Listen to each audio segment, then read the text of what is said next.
तो फ्रेंड नमस्ते प्रणाम, आप सभी का स्वागत है नीलू मौर्य के चैनल पे। और आप लोग अपना आशीर्वाद प्यार दुलार देना। और मैं जा रही हूँ एक सुंदर सा प्यारा से देवर भाभी का नोक झोंक कजरी गीत गाने।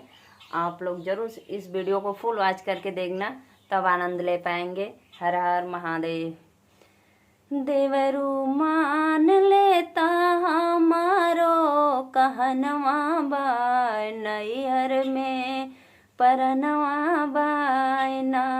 देवरू मान लेता हमारो कहनवा बाय नैहर में परनवा बायना।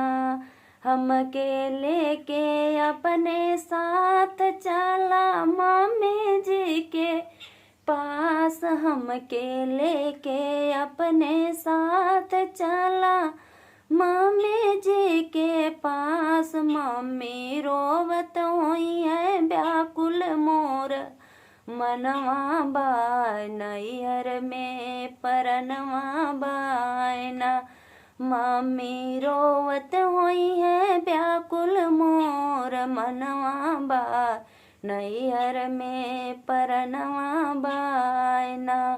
देवरू मान लेता हमारो कहनवा बाय नैहर में परनवा बायना। देवरू मान लेता हमारी कहनवा बाय नैहर में परनवा बायना।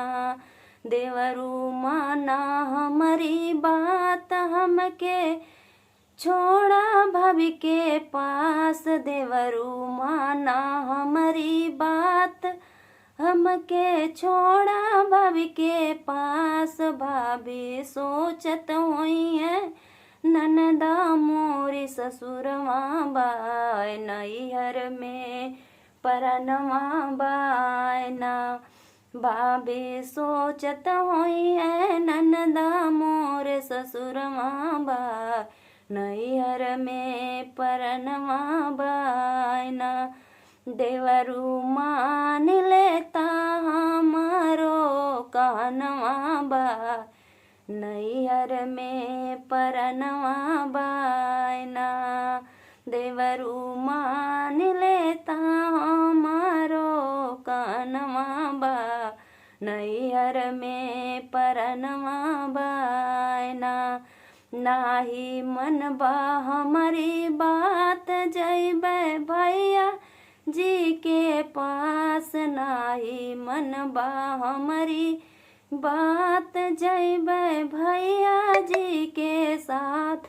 भैया तोहरा मान जइहे हमरो एक कहनवा बाय नैहर में परनवा बायना। भैया तोहरो मान जइहे एक ही कहनवा में नैहर में परनवा बायना। देवरू मान लेता हमारो कहनवा बाय नैहर में परनवा बायना।